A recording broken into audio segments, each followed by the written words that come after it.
चलिए देखिए, तो वेपर डेंसिटी की बात करेंगे आज। वेपर डेंसिटी क्या होती है? किसी गैस की vapour density of gas, VD लिखते हैं इसको शॉर्टकट, ठीक, वीडी।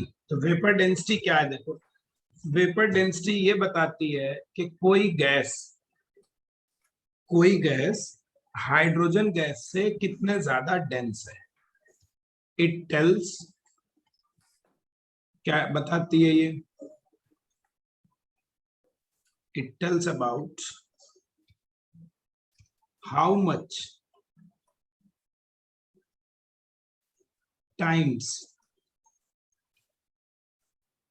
the given gas, जो भी गैस की बात कर रहे हो, given gas is denser than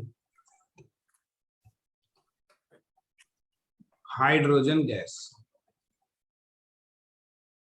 कहने का मतलब दैट इज क्या हुआ? देखो, वेपर डेंसिटी किसी गैस की निकालनी है, vapour density of any gas.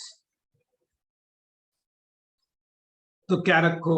उस गैस की डेंसिटी रखो, डेंसिटी ऑफ गैस, और उसको कंपेयर कर दो डेंसिटी ऑफ हाइड्रोजन गैस से।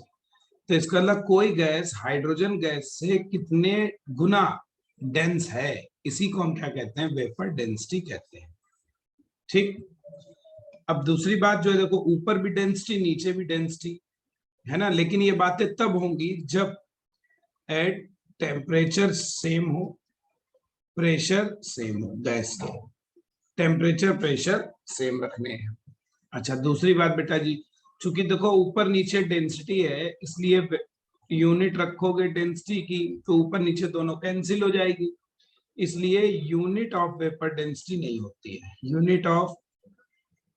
यूनिट लेस है ये।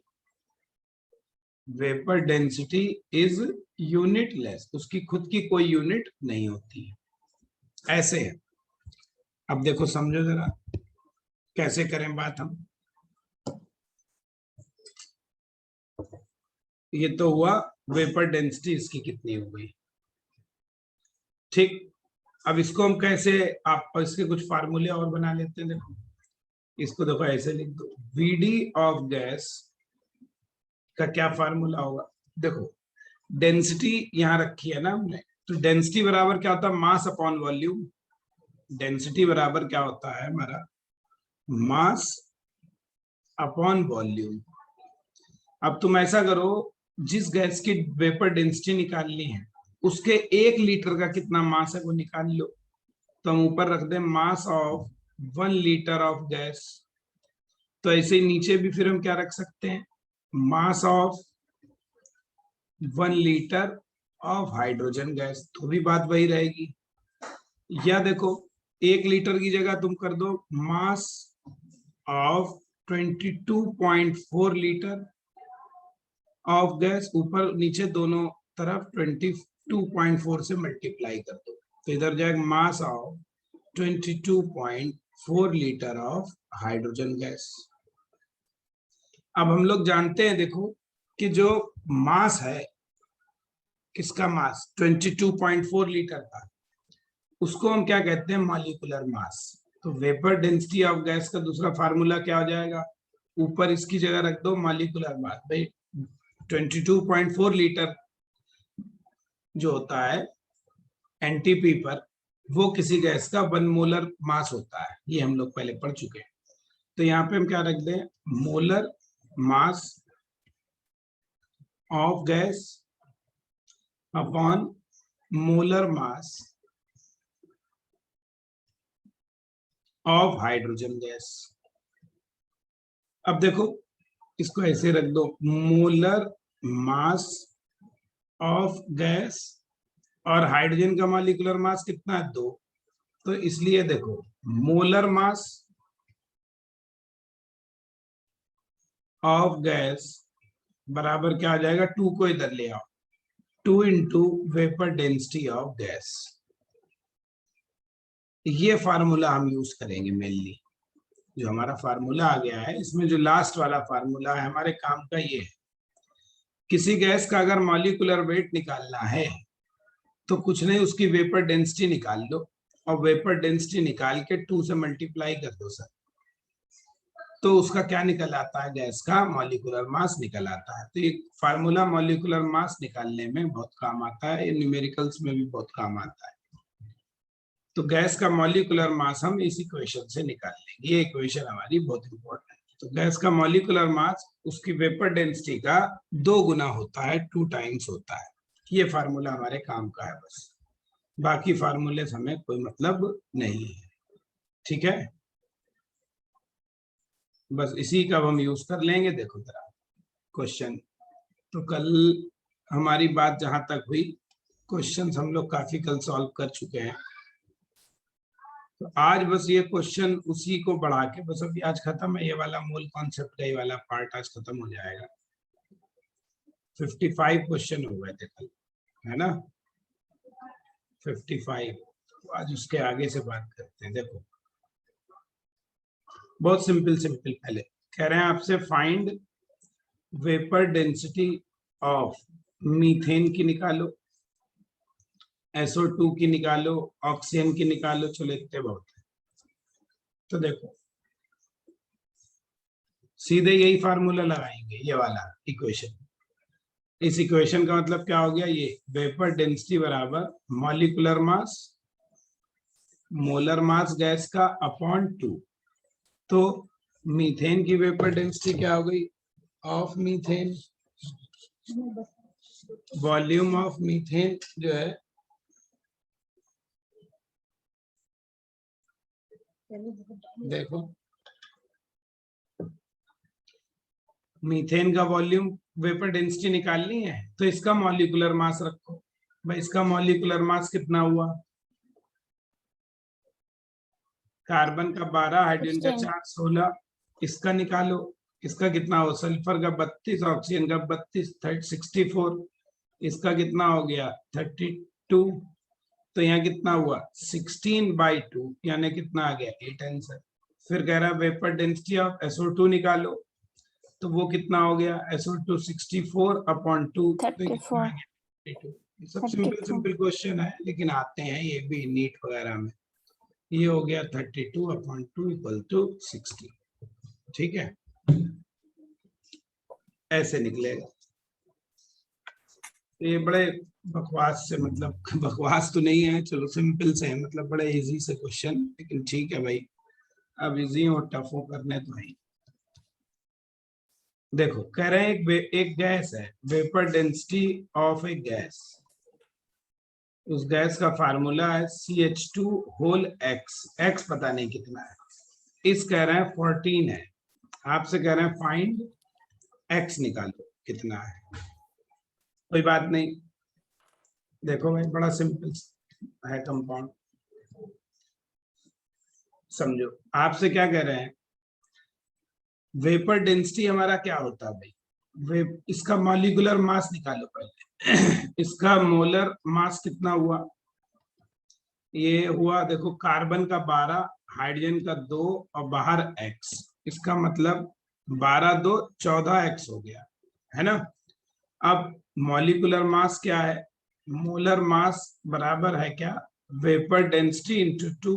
तो मोलर मास कितना है 14x, वेपर डेंसिटी कितनी है इसकी दी हुई है 14 इंटू 2, ये हो गया 28। तो x बराबर कितना आ गया 28/14 इक्वल्स टू 2। तो 2 इसका ही आ गया, फाइंड x एंड फॉर्मूला, और फार्मूला भी बताओ क्या होगा। तो बस इसलिए फार्मूला क्या हो गया भाई, CH2 का होल ट्वाइस, यानी C2H4, इथेन है ये, ठीक है, इस तरीके से। चलिए नेक्स्ट देखो,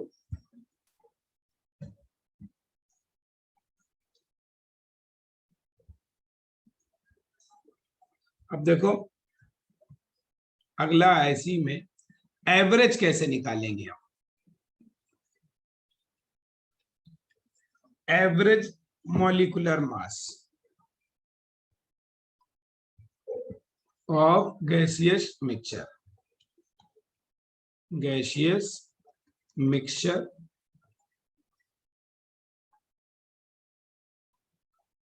वो भी कब, जब वो नॉन रिएक्टिंग हो, एक दूसरे से रिएक्शन नहीं कर रही है। मान लो एक फ्लास्क में कई सारी गैस भर दी हमने, है ना, एक फ्लास्क में हमने कई सारी गैस भर दी, तो आपसे कहें उसका मास निकालो। जैसे यहाँ पे हमने दो गैस भर दी, एक गैस ए है, एक गैस बी है, लेकिन दोनों कैसी है, नॉन रिएक्टिव, मतलब एक दूसरे से रिएक्शन नहीं करती है। ठीक, एक दूसरे से रिएक्शन नहीं करती। इस गैस के मान लो मोल कितने हैं, इसको कह लो Na मोल, इसके मोल मान लो कितने हैं, Nb मोल।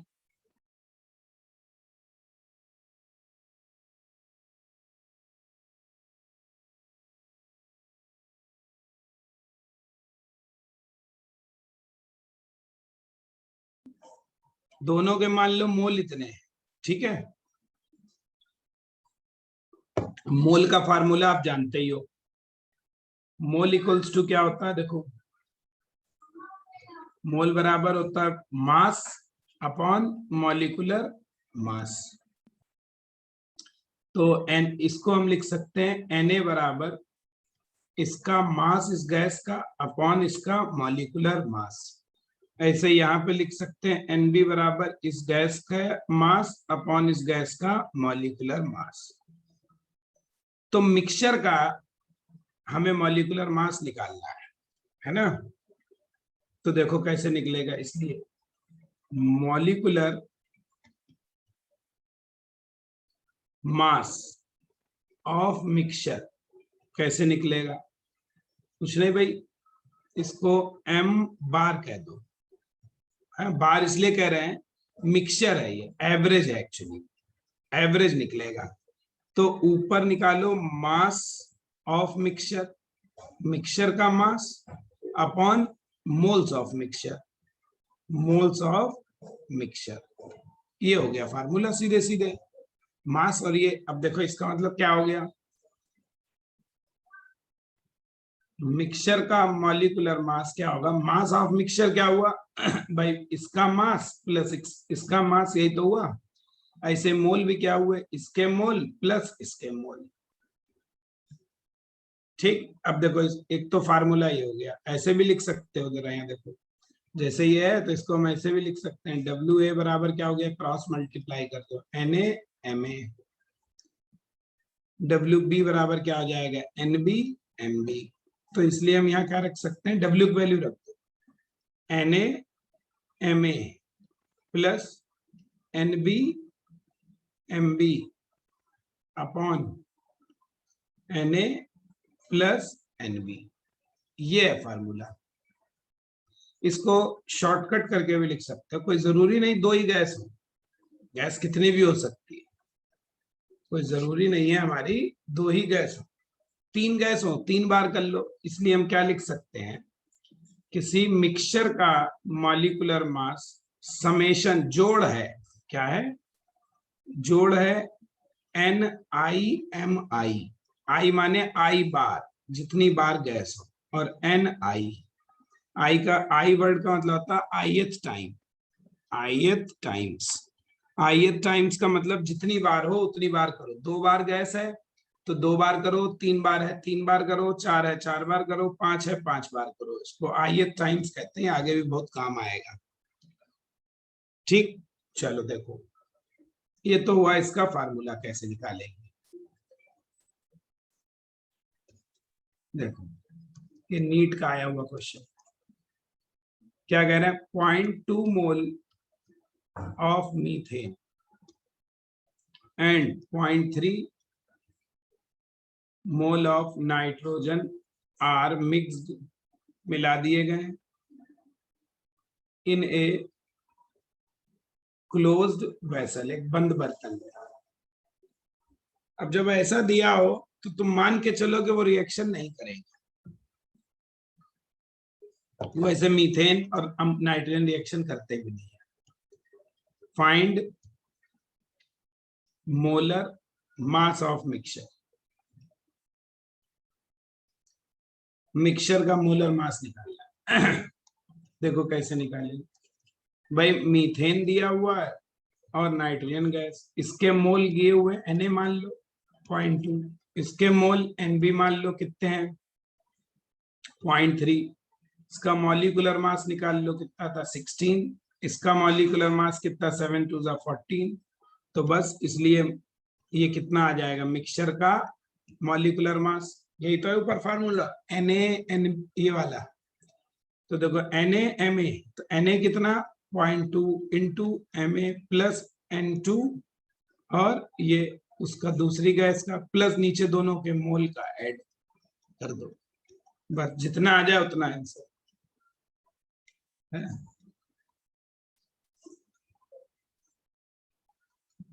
ये आ गया।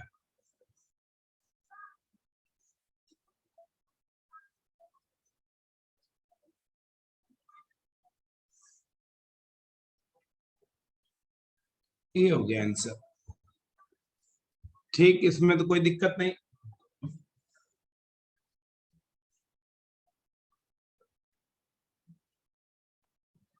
ठीक है भाई।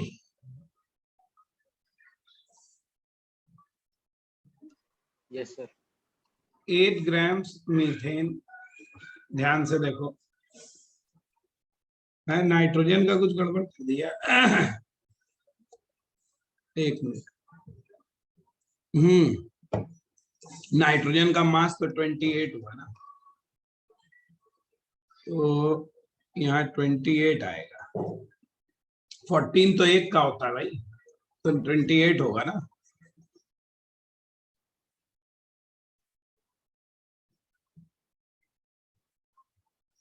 चलो सॉल्व तो कर लोगे ना आप, कर लेना। देखो 8 ग्राम मीथेन एंड 32 ग्राम SO2 दोनों को मिक्स किया गया, are mix in close container. आपसे कह रहे हैं determine the average molar mass. Average molar mass का मतलब वही होता है, मिक्सचर के मास को एवरेज ही कहेंगे। अब की देखो यहाँ वेट दिए हुए, मीथेन का दिया हुआ है और SO2 का दिया है, तो वेट दिए हैं WA WB। ये 8, ये कौन 32, कोई दिक्कत नहीं है।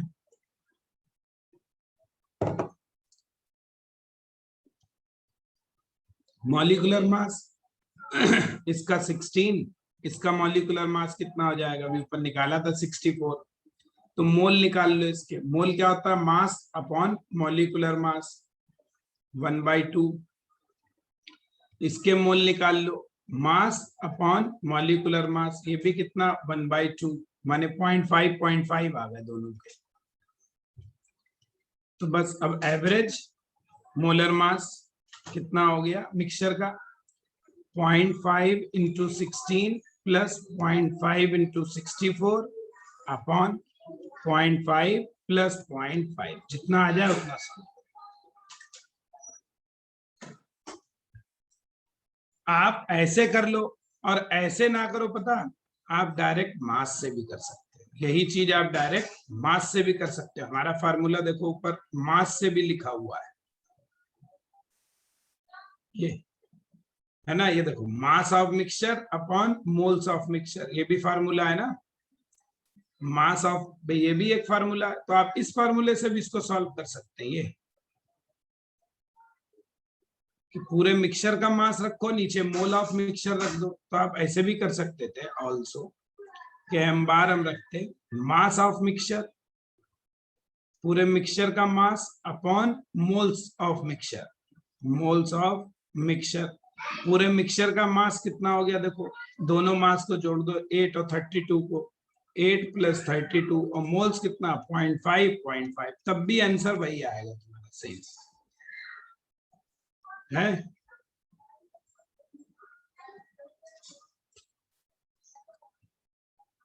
चलो देखो, ये सब बहुत इजी से क्वेश्चन है, जनरली बहुत ज्यादा नहीं आते ये वाले, है ना। ऐसा नहीं है कि बहुत ज्यादा है। ये देखो, ये वाला खुद का नाम दे रहा है, कह रहे हैं वेपर डेंसिटी ऑफ मिक्सचर, किसका मिक्सचर ऑफ NO2 गैस है एंड N2O4 है, ये कितना है, इज 38 है। If total mole of mixture is 100, मान लो टोटल मोल कितने 100 है, then determine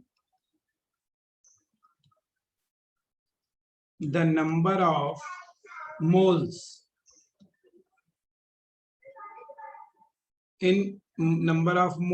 of NO2 in mixture।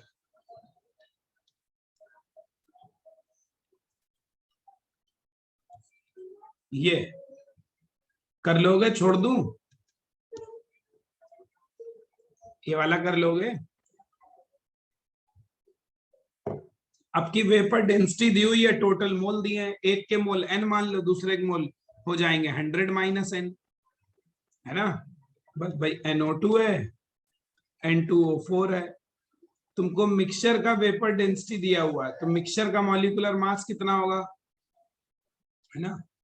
Vapour density of mixture given है, कितना है 38, तो इसलिए मोलर मास ऑफ मिक्सचर क्या हो जाएगा, मोलर मास क्या था, molecular mass into vapour density into 2, यही तो फार्मूला ही पढ़ा था। क्यों भाई, मोलर मास का वेपर डेंसिटी से भी रिलेशन पढ़ा था, 2 इंटू वेपर डेंसिटी, ये इसका मिक्सचर का मोलर मास आ गया। अब इसके मोल मान लो है x, तो इसके मोल कितने हो गए 100 माइनस x, क्योंकि दोनों के मोल का सम 100 है, बस अब तो सॉल्व हो जाएगा, है ना। तो m बार इक्वल्स टू क्या है, Na Ma plus Nb Mb upon Na plus Nb। इसका मोलर मास कितना हुआ भाई, नाइट्रोजन का 14, ऑक्सीजन का 16 टू द 32, ठीक 46। इसका मोलर मास निकाल लो, इसका 2 टाइम्स ही है, 46 इंटू 2, ठीक है ना, 92। बस सॉल्व कर लो, ये गिवन है तुम्हें, ये कितना हो गया 38 इंटू 2, और Na कितना है, Na है x, Ma है कितना 46 plus 92 into 100 minus x upon नीचे कितना, दोनों का सम तो 100 ही है, बस सॉल्व कर लो, आंसर आ जाएगा, ठीक है।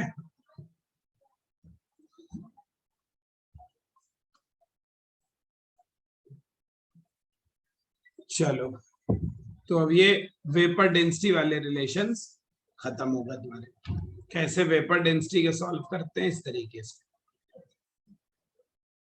अब देखो नेक्स्ट टॉपिक है केमिकल फॉर्मूला। अब ये वाला जो है टॉपिक, ये एक्चुअली ज्यादा नहीं आता ऑब्जेक्टिव में, एक्चुअली ऑब्जेक्टिव में बहुत कैलकुलेशन लंबा पड़ता है इसमें, इसलिए इससे ज्यादा क्वेश्चन नहीं आते, ठीक है। लेकिन ठीक है, कभी कभी आ जाता है, छोटे से ऐसी कैलकुलेशन होगी जो आप आसानी से कर सकते। देखो केमिकल फार्मूला होता क्या है, केमिकल फार्मूला बेसिकली ये बताता है, ये क्या है, सिंबल है, इट इज सिंबॉलिक, सिंबल क्या है, और न्यूमेरिकल वैल्यू क्या है, and numerical representation, numerical representation of compound. किसी कंपाउंड का अंदर क्या क्या एलिमेंट है और उनका फार्मूला क्या है। अब ये दो तरीके का होता है, 2 टाइप्स, एक कहलाता है बेटा एम्पेरिकल फार्मूला और एक कहलाता है मॉलिक्यूलर फार्मूला। एक होता है एम्पेरिकल फार्मूला और दूसरा कहलाता है molecular formula. Empirical formula, molecular formula. देखो मॉलिक्यूलर फार्मूला क्या है, ये एक्चुअल नंबर है, actual number of atoms of all elements, जितने भी एलिमेंट्स हैं कंपाउंड में, of all elements in compound, किसी कंपाउंड में जितने भी एलिमेंट हैं उनका एक्चुअल नंबर है। फॉर एग्जांपल जैसे हम कहें आपसे कि हम कहें बेंजीन का फार्मूले की बात करें, बेंजीन का फार्मूला है C6H6। इसका मतलब बेंजीन में 6 हाइड्रोजन है और 6 हमारे क्या है, कार्बन है।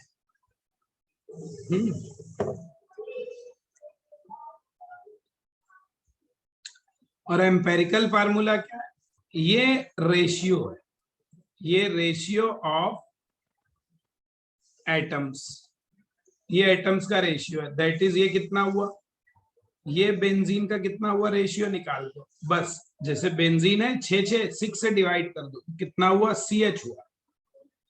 ये कितना हुआ, इसका CH हुआ, रेशियो निकालते हैं इसमें। तो दोनों में रिलेशन क्या हुआ, देखो ऐसे यही पता चल जाएगा, रिलेशनशिप बिटवीन दोनों में, एम्पेरिकल मास, एम्पेरिकल फार्मूला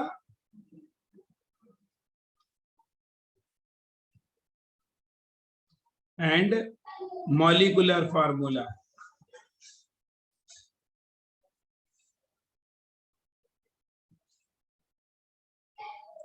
देखो जैसे बेंजीन की बात करें, इसी से क्लियर हो जाएगा। फॉर एग्जांपल जैसे हम बेंजीन को कहें तो एक तरफ लिख रहे हैं हम इसका मॉलिक्यूलर फार्मूला, एक तरफ लिख रहे हैं इसका एम्पेरिकल फार्मूला, और फिर इधर उनका रिलेशन लिख रहे हैं। तो देखो मॉलिक्यूलर फार्मूला क्या है, C6H6, ये क्या हुआ, CH। तो इसका मतलब क्या है, देखो एम्पेरिकल फार्मूले को 6 टाइम्स कर दो, हो गया ना मॉलिक्यूलर फार्मूला। तो ऐसे जैसे देखो ग्लूकोज है, ग्लूकोज क्या है, C6H12O6, और वैसे इसे हम क्या कहें, C6 से डिवाइड कर दो तो H2O, यानी ये हो गया CH2O का होल ट्वाइस। इसका मतलब सीधे सीधे हो गया कि जो मॉलिक्यूलर फार्मूला है, मॉलिक्यूलर फार्मूला क्या है, जो एम्पेरिकल फार्मूला है उसको किसी नंबर, जो सिंपलेस्ट रेशियो है, x क्या है, वो रेशियो है जिससे तुम डिवाइड कर रहे हो, 1 2 3 4, जिससे भी आपने पूरी इक्वेशन को डिवाइड किया वो है, ये क्या है, सिंपलेस्ट रेशियो, सिंपलेस्ट रेशियो होता है इसमें, ठीक है। तो ये इस तरीके से हमारा निकल आएगा। आ गई मेरी बात समझ में, बस ऐसे होता है। तो मॉलिक्यूलर फार्मूला क्या हो गया, इंपेरिकल फार्मूला इनटू x, ऐसे कह सकते हो। तो ऐसे देखो वेट भी दो तरीके के होंगे, मॉलिक्यूलर वेट और एम्पेरिकल वेट, ठीक है। देखो क्या कह रहे हैं, कह रहे हैं एम्पेरिकल, ये ऐसे छोटे छोटे तो पूछ लेता है, बड़े वाले नहीं आते इसमें, वो तो फिर सब्जेक्टिव ही होते हैं। Empirical formula of A compound, किसी कंपाउंड का एम्पेरिकल फार्मूला क्या है, इज OH है, ठीक, और उस कंपाउंड का एंड इट्स मॉलिक्यूलर मास, और उसका मॉलिक्यूलर मास कितना है, इज 34 है। कह रहे हैं फाइंड मॉलिक्यूलर फार्मूला, कंपाउंड का मॉलिक्यूलर फार्मूला बताओ। तो देखो जरा ध्यान से, बड़ा सिंपल सा है, देखो एम्पेरिकल फार्मूला दिया हुआ है तुम्हें,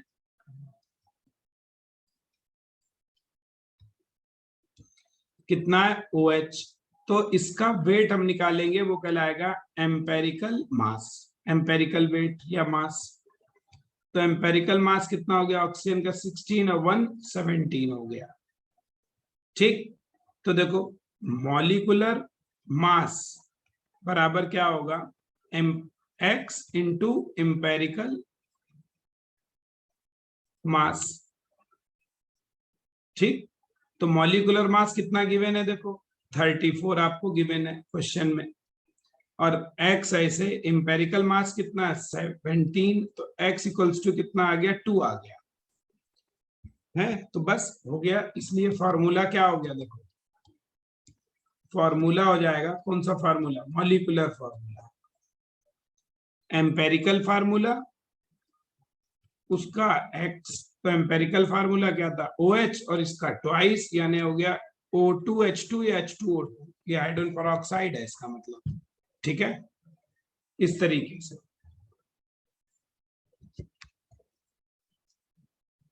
ऐसे सिंपल सिंपल क्वेश्चन आते हैं।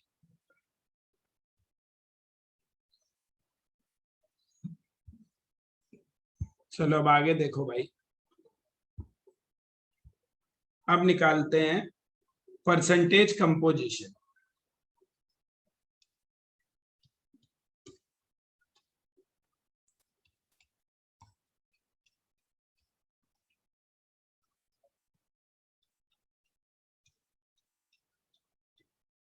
कंपाउंड का परसेंटेज कंपोजिशन हम कैसे निकालेंगे, कि परसेंटेज कंपोजिशन क्या चीज होती है भाई, तो समझो सर, किसी कंपाउंड के टोटल मास में कोई एलिमेंट का कितना मास है उसी को हम परसेंटेज कहते हैं, तो मास परसेंट कहते हैं सर, मास परसेंटेज कहते हैं।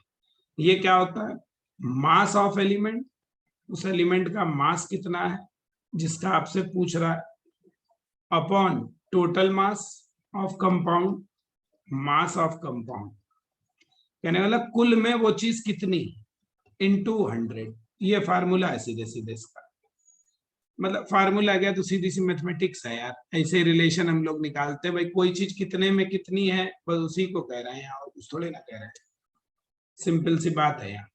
तो देखो कैसे करेंगे, देखो जैसे फॉर एग्जाम्पल हम ये कहें, कोई भी फार्मूला ले लो, है ना, जैसे हम वाटर की बात करें,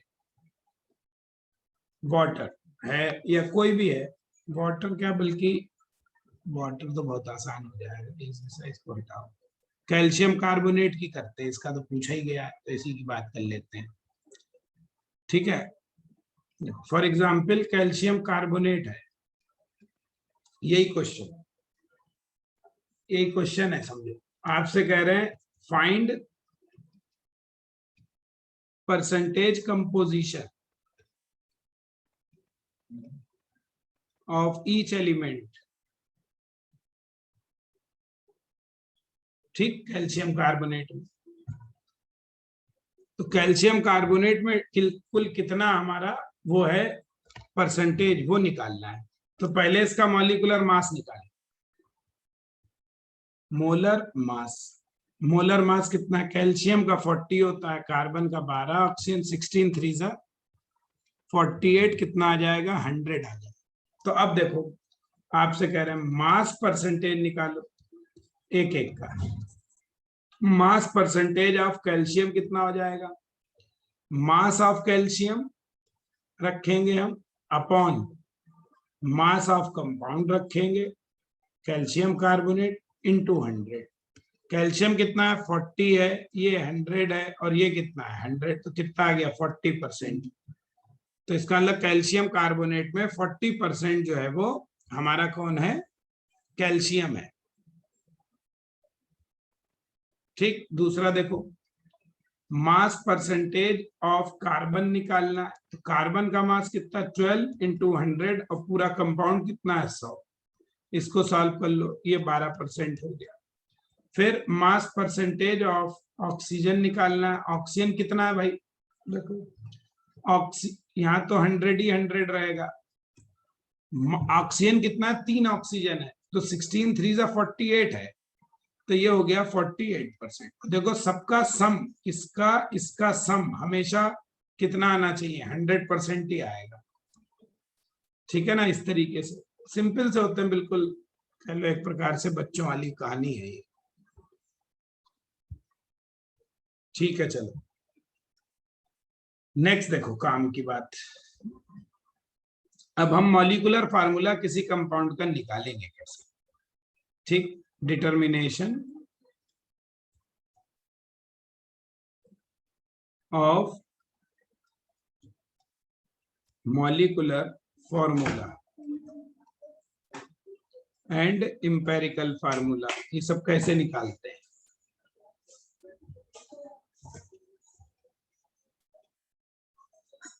ये निकालते हैं वैसे आजकल तो देखो ये स्पेक्ट्रोस्कोपी से निकालते हैं, मास स्पेक्ट्रोस्कोपी से,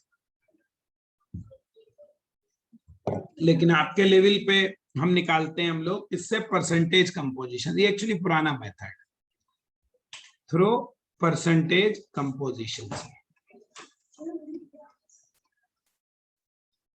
अब ये मेथड बहुत पुराने हो गए एक्चुअली, अब नहीं चलते हैं, लेकिन पुराने जमाने में यही मेथड चलते थे उस जमाने में, तब हम लोग इसी का प्रयोग करते थे। तो वही चीज अभी भी न्यूमेरिकल में तो अभी भी यही आता है आपके लेवल पे, हालांकि बड़े क्लास में तो यही चीज निकाली जाती है मास स्पेक्ट्रोस्कोपी से, वहां उसके न्यूमेरिकल होते हैं, तो वो खैर आपसे मतलब नहीं है। देखो क्या करते हैं, कैसे निकालते हैं, ध्यान से समझो इसे। इसको सीधे न्यूमेरिकल से भी सॉल्व कर सकते हो या उससे भी। देखो सीधे एग्जाम्पल से ही मैं सिखा देता हूँ, ये वही 10th में भी पढ़ाए जाते थे, सीधे क्वेश्चन से ही करा देते हैं, उससे आपको समझ में आ जाएगा। क्या कह रहे हैं देखो, ये हाइड्रोकार्बन है कोई कंपाउंड, कंटेन, उस हाइड्रोकार्बन में क्या है, आपसे कह रहे हैं 80% तो कार्बन है, 20% हाइड्रोजन है बाय मास, तोल के हिसाब से, ठीक। ये है if molecular formula of hydrocarbon, कह रहे हैं 30 AMO है, इफ मॉलिक्यूलर मास है इज 30 AMU है, तो आपसे कह रहे हैं फाइंड इसका फार्मूला क्या है, molecular formula and empirical formula. तो कैसे निकालते हैं एक समझ लो डिटेल में। देखो हाइड्रोकार्बन का मॉलिक्यूलर मास निकाल चुके हैं, मॉलिक्यूलर मास कहां से निकलेगा, वही जो पीछे वेपर डेंसिटी किया। क्या होता है देखो, तुमको समझाएं थोड़ा ऐसे ही पहले कि ये मतलब क्या है इसका। जैसे कोई अननोन कंपाउंड है, आपको उसकी बात करनी है कि वो उसका फार्मूला क्या है, तो हम पहले उसका क्या है जलाएंगे, और जला के उसमें कार्बन कितने परसेंट है, हाइड्रोजन कितने परसेंट है, ये निकाल लेंगे। ये भी निकालना सीखेंगे आगे, कार्बन हाइड्रोजन का परसेंटेज कैसे होता है ये आगे सिखाएंगे आपको, ये मेनली ऑर्गेनिक में ज्यादा काम आता है। और कंपाउंड का वेपर डेंसिटी निकालेंगे, उससे हम उसका मॉलिक्यूलर मास निकाल लेंगे। इतनी चीजें निकाल लेते हैं पहले एक्सपेरिमेंट करके, बाकी चीजें मैथमेटिकली सॉल्व कर देंगे। देखो अब ये कंफर्म हो गया, तो पहली बात कंपाउंड में एलिमेंट कौन है, एक तो कार्बन है और हाइड्रोजन, हाइड्रोकार्बन है, दो ही चीजों से मिलके बना होगा, ठीक। अब इनका मास परसेंटेज कितना है, ये 80% है, ये 20% है। अच्छा इनके एटॉमिक मास कितने, एटॉमिक मास लिख दो, कार्बन का कितना है 12, इसका कितना है 1। अब हम क्या करते हैं, यहाँ रेशियो निकालते हैं, यहाँ पे क्या निकालते हैं, रेशियो निकालते हैं, मास अपॉन एटॉमिक मास। तो ये हो गया 80/12, ये हो गया 20/1, ठीक है। ये निकालते हैं, ये आ गया हमारा 20, इसको सॉल्व कर लो, है ना, इसको डिवाइड कर लो भाई, कितना आएगा,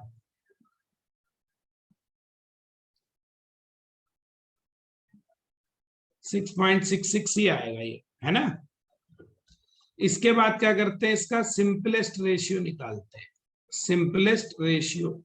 सिंपलेस्ट रेशियो कैसे निकालते हैं बेटा, जो चीज नंबर में कम है उसी से सबको डिवाइड कर दो, जो चीज नंबर में कम है उससे डिवाइड कर दो। तो 6.6 कम है, इसी से इसको भी डिवाइड कर दो और इसको भी डिवाइड कर दो।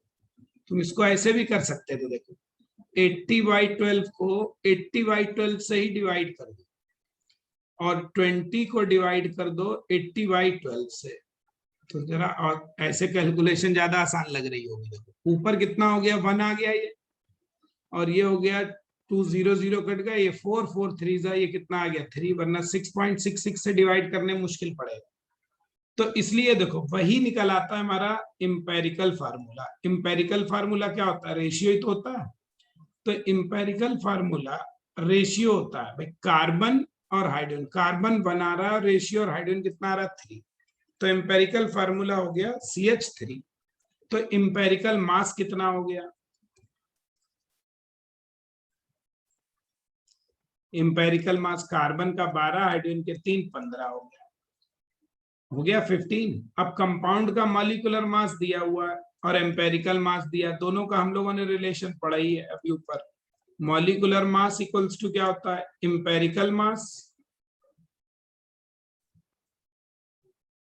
वही होल एक्स, एक्स चाहे यहां लिखो चाहे मल्टीप्लाई करो एक ही बात है। तो मोलर मास आपको गिवन था कितना 30, ये 30 था। इंपेरिकल मास कितना आ गया 15 इंटू एक्स, तो इसलिए x बराबर कितना आ गया 2। इसलिए देखो मॉलिक्यूलर फार्मूला क्या हो गया, मॉलिक्यूलर फार्मूला आपका हो गया इंपेरिकल फार्मूला इंटू एक्स, यही तो होता है। तो CH3 इंटू 2, तो क्या हो गया C2H6 आंसर। तो ये इथेन है एक्चुअली। क्वेश्चन समझ में आया सबके, नहीं आया ये, ठीक है।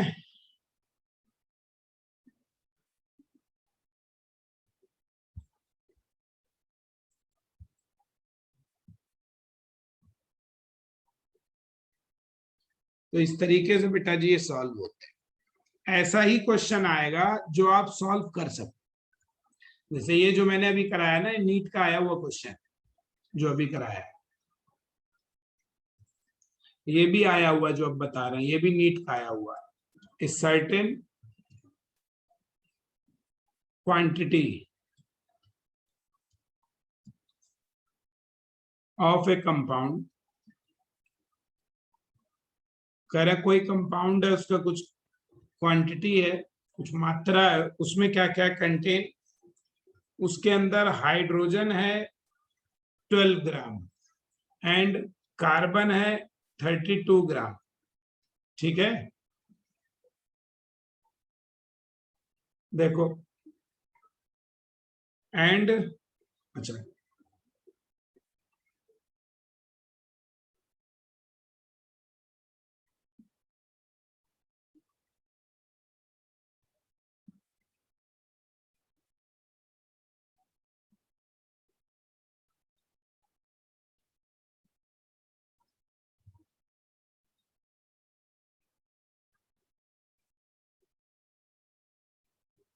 देखो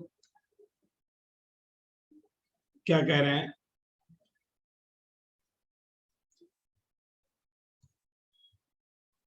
हाँ हाइड्रोजन है इसमें 1 ग्राम, कार्बन है 12 ग्राम एंड ऑक्सीजन है 16 ग्राम। अब कह रहे हैं इसका मॉलिक्यूलर मास भी दिया है, if molar mass of compound, vapour density से निकाला होगा, वो कितना है, इज 90 AMU है। कह रहे फार्मूला बताओ, then find molecular formula and empirical formula.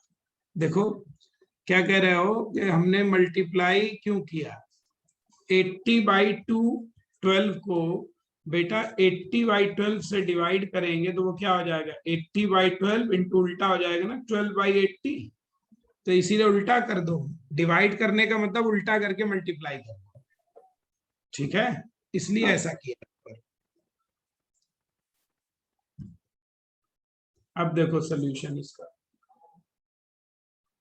अब यहां सीधे सीधे तुमको मास दिए हुए सबके, तो यहां हमारे लिए आसान है, सबके मासेस दिए, हाइड्रोजन वहां परसेंटेज दिए थे, यहाँ क्या दिए मासेस दिए 1 12 और 16, तो ये ज्यादा आसान है, सबके मोल निकाल लो।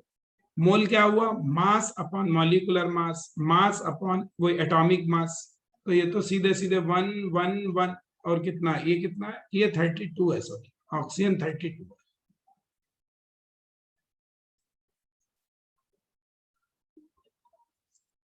ऑक्सीजन 32 गिवन है। तो देखो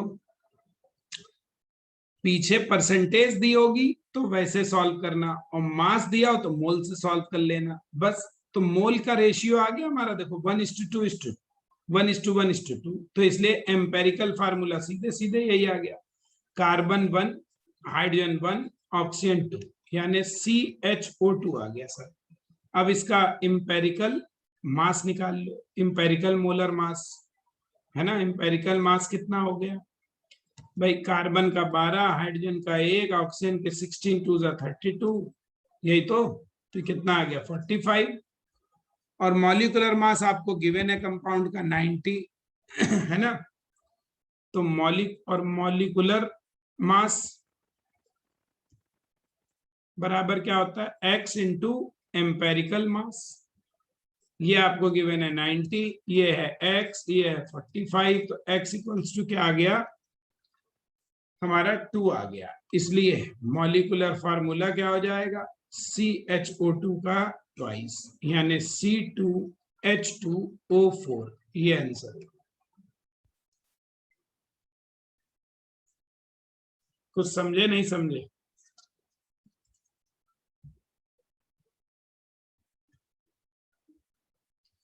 ओ का लेना नहीं चाहिए था, ओ का गिवन है बेटा, लेना नहीं है। 16 ये गिवन है, ये गिवन है, ऑक्सीजन 32 ग्राम है इसमें वो गिवन है, लेना थोड़ी ना।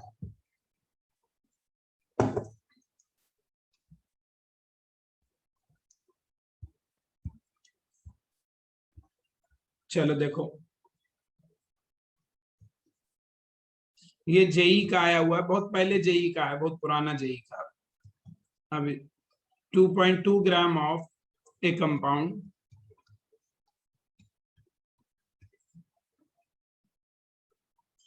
कंटेनिंग, कोई कंपाउंड है उसमें क्या है, कंटेनिंग फास्फोरस है एंड सल्फर, ठीक,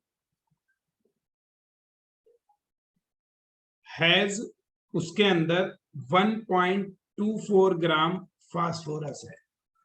कह रहे फाइंड फार्मूला, भाई मॉलिक्यूलर फार्मूला और एम्पेरिकल फार्मूला।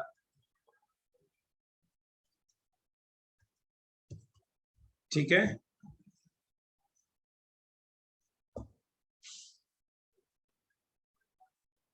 देखो भाई एटॉमिक मास आपको पता ही है फास्फोरस के कितना होता है, एटॉमिक मास फास्फोरस का होता है 31, सल्फर का होता है 32, ये ध्यान रखो। चलो देखो, कह रहे हैं एक कंपाउंड है जो सिर्फ फास्फोरस और सल्फर से मिलके बना है, ठीक है, जो सिर्फ किससे मिलके बना है, फास्फोरस और सल्फर से, मान लो जो भी हो फार्मूला उसका। तो अब इसमें फास्फोरस जो है 1.24 ग्राम है, अब कुल कंपाउंड कितना है, इतना है, इसका मास लिख रहे हैं ये।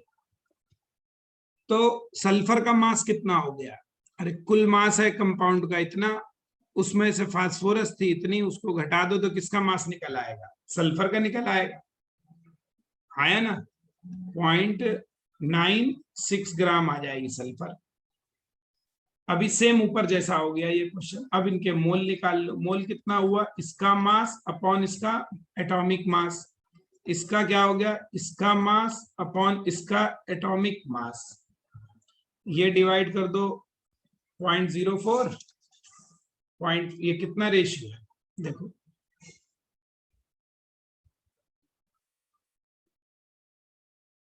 तो ये हटाओ, यहाँ कर दो 10⁻100, ये हटाओ तो यहाँ भी 100, ये हो गया 3 टाइम्स, देखो 3 जब 4 बार जाएगा 4/100, और ये हो गया 3/100। तो देखो रेशियो कितना हो गया, फास्फोरस इस टू सल्फर, ये हो गया 4/100 इस टू 3/100, 100 कैंसिल कर दो तो 4:3। इसलिए एम्पेरिकल फार्मूला क्या हो गया, सीधे सीधे P4 है, S3 है। अब मॉलिक्यूलर मास की बात कर लो, ये एम्पेरिकल फार्मूला आ गया, ठीक है।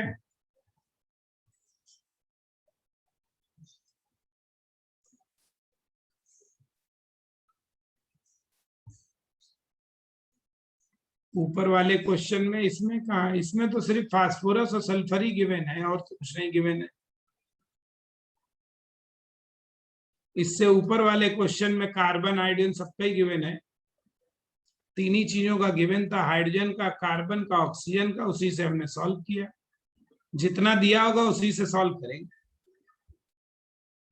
अब यहाँ पे ये क्वेश्चन यहीं तक रहेगा, यहाँ मॉलिक्यूलर मास हम नहीं निकाल सकते, सॉरी मॉलिक्यूलर फार्मूला, क्योंकि मॉलिक्यूलर मास गिवन नहीं, तो यहाँ मॉलिक्यूलर मास नहीं निकाल पाओगे। यहाँ देना चाहिए था, इन्होंने दिया नहीं है, तो इसलिए इस क्वेश्चन में सिर्फ एम्पेरिकल फार्मूला ही निकालवाएगा। ठीक है, मास दे देता तो वो भी निकलवा लेता। बताओ भाई, इतना निकालना सीखे या नहीं सीखे हैं? इतने में कोई दिक्कत हो, किसी के नहीं समझ में आया तो बताओ।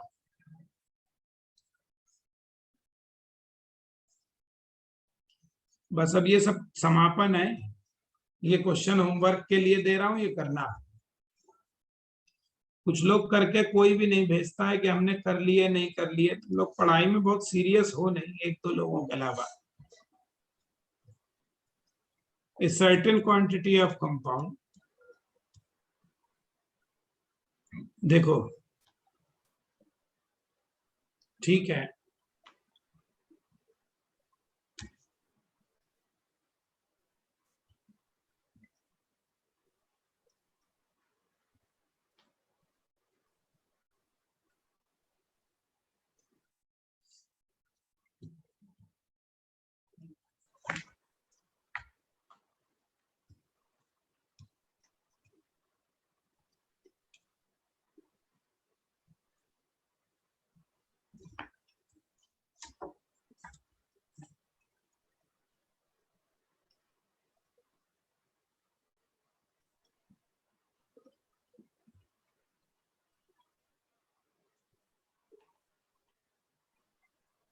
ये आपको करना है भाई। इस चैप्टर के भी प्रीवियस ईयर करेंगे, क्यों नहीं करेंगे? जब सारे चैप्टर के करते हैं तो इसके भी करेंगे ही। क्वेश्चन तो सारे प्रीवियस हम कराएंगे, नहीं तो करोगे कैसे?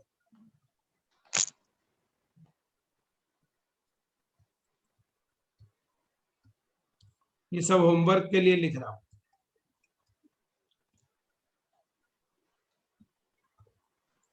ये दो क्वेश्चन आपको होमवर्क से करने हैं।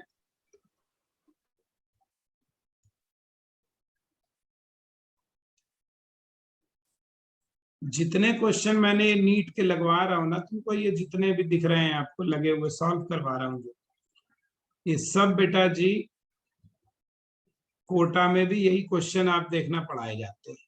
कहीं किसी का नोट्स मिले तो आप देखना, यही और उनसे ज्यादा ही आपको करा दिए, जितने वहां कराए जाते हैं क्लास नोट्स में, आपको ये उससे ज्यादा है।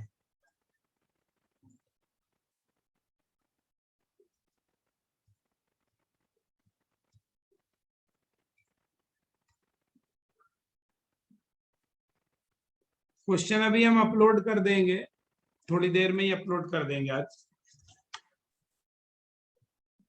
ठीक है, तो इसलिए परेशान ना हो।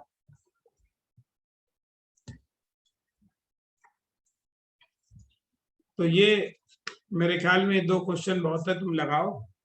दो क्वेश्चन और हम दो तीन बता देंगे, वो और लगा लेना।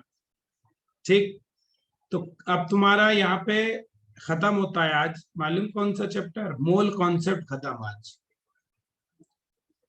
क्वेश्चन जो है हमारा मोल कॉन्सेप्ट खत्म हो गया, लेकिन अभी मोल कॉन्सेप्ट हमें और पढ़ना है। मोल कॉन्सेप्ट में दो चीजें होती है, एक होता है मोल कॉन्सेप्ट और दूसरा होता है स्टिकियोमेट्री। अभी स्टिकियोमेट्री नहीं पढ़ाई है मैंने अभी तो हमने कुल मिला के समझो तो बेसिक सीखा है ना। असली चीज तो रिएक्शंस में कैसे हम निकालेंगे, कोई रिएक्शन हो रही है वहां सब कैलकुलेशन कैसे करेंगे, तो उसको हम कहते हैं स्टिकियोमेट्री। ठीक है, जहां पे रिएक्शंस की बात होगी उन्हें हम कहते हैं स्टीकियोमेट्री। तो अब बस कल मतलब हमें आगे कहने का मतलब स्टीकियोमेट्री पढ़ लें, उसके न्यूमेरिकल्स लगाने हैं। वो वाले न्यूमेरिकल ज्यादा इंपॉर्टेंट होते हैं इन क्वेश्चंस के कंपैरिजन में। ऐसा नहीं है कि ये वाले नहीं आते, देखो आए हुए तो मैंने तुम्हें कराए हैं ज्यादातर, लेकिन जो है स्टीकियोमेट्री के जो क्वेश्चंस होते हैं बच्चों वो एग्जाम में ज्यादा आते हैं, और प्लस वो तुम्हारे काम भी ज्यादा आएंगे। अभी आगे जो चैप्टर सब पढ़ोगे तो वहां पे सब में स्टीकियोमेट्री ही काम आएगी, मतलब मोल कॉन्सेप्ट का ही पार्ट होता है वो भी। तो अब हम स्टीकियोमेट्री शुरू करेंगे इसके बाद से। ठीक, एक बार क्या हो गया 63 को 58 दो बार हमने डाल दिया, देखो 59 भी दो बार डाल दिया, ओहो 59 तो 3 बार डाल दिया, अरे बाप रे। 60, 61, 62, ठीक है। तो इसलिए आज के लिए इतने रखो। अब आज वेडनेसडे है बेटा, ठीक है, आज जो है वेडनेसडे है। इस वीक थोड़ा मैं बिजी भी हूं, तो इसलिए ध्यान से सुनो जो मैं कह रहा हूं। अब हमारी नेक्स्ट क्लास मंडे को होगी, और या हम संडे को भी पढ़ा सकते हैं, मतलब मंडे को होगी। अब कल नहीं क्लास दूंगा, ये आपको क्वेश्चंस भेज दिए मैंने, मैं और क्वेश्चंस भी ग्रुप में भेज दूंगा, वहां से सॉल्व करना। और आपको प्रीवियस ईयर अब मोल कॉन्सेप्ट के सॉल्व करने हैं। वही वाली बुक आपकी आपके पास है ही, उससे previous year question mole concept के लगाने। स्टीकियोमेट्री वाले मैं अब पढ़ाना शुरू करूंगा अगले टर्न से, मंडे से। अगला टर्न हमारा स्टीकियोमेट्री का है, ठीक है। कहने का मतलब असली मोल कॉन्सेप्ट का यूज अब शुरू होगा। तो प्रीवियस ईयर करके रखो, आप ये करके रखो, ठीक, इतना करके रखो। और जो अभी 2 टेस्ट हो चुके हैं उनका डिस्कशन भी हम करेंगे जल्दी। देखो जो बच्चे नीट वाले हैं वो बच्चों को तो बेटा जी आपको वही क्वेश्चन सॉल्व करने हैं, वो वाली जो बुक है हमने भेजी है, एररलेस केमिस्ट्री। नीट वालों को तो सिर्फ उसी से करने हैं क्वेश्चन। और जो बच्चे जेई वाले हैं उनको वो भी करनी है, प्लस हमने एन अवस्थी की बुक कल ग्रुप में डाली थी और वो भी डाल दी है, MS चौहान वगैरह भी आ गई है, VK जायसवाल भी डाल दी है। वो बच्चे एन अवस्थी से भी सॉल्व करेंगे। जेई वालों को डबल सॉल्व करना, मेहनत ज्यादा उनको करनी है। और बाकी नीट वाले तो सिर्फ एररलेस केमिस्ट्री को सॉल्व कर लें, उनके लिए बहुत है। बाकी तो हमने इतने करा दिए हैं, बहुत है। इनको करिए, उनको पढ़िए, आइडिया लग जाएगा कैसे सॉल्व करने हैं, कैसे क्वेश्चंस आते हैं। कोई डाउट हो कह सकते हो, मैंने इधर से ऑन कर रखा है आपको, नहीं तो बस फिर आज के लिए इतना बहुत है, ठीक। एन अवस्थी हम करा देंगे क्लास में, है ना, एन अवस्थी हम कराएंगे, एन अवस्थी के क्वेश्चन कराएंगे अगले संडे को, अभी नहीं कराएंगे। अभी स्टीकियोमेट्री हो जाए इसमें, एक्चुअली उसमें ना मिक्स क्वेश्चन है, तो मिक्स क्वेश्चन की वजह से वो बेटा जी सॉल्व नहीं हो पाएंगे एक साथ। और दूसरी बात, जेई वालों को ही उससे मतलब है, नीट वालों को कोई मतलब है नहीं। तो वो सिर्फ जेई वालों को हम एक संडे छोड़ दो, तब तक वो सब स्टीकियोमेट्री जब पढ़ा लेंगे तब कराएंगे, वो चाहे एक संडे में लगे 2 संडे में। तो स्टीकियोमेट्री के बाद ही उसे कराएंगे, तभी वो क्वेश्चन सॉल्व होंगे। जेई तब तक ये वाली सब लोग करके रखो, एररलेस केमिस्ट्री, इसके क्वेश्चन हम मंडे को कराएंगे, स्टीकियोमेट्री बाद में शुरू करेंगे। पहले आपको प्रीवियस ईयर कराएंगे मंडे को क्वेश्चंस, ठीक। अगर संडे को हमें टाइम मिला तो हम मैसेज भेज देंगे ग्रुप में सैटरडे या संडे में, तो आपके जो टेस्ट दोनों लिए उनका डिस्कशन करेंगे। चलो आज के लिए इतना बहुत है।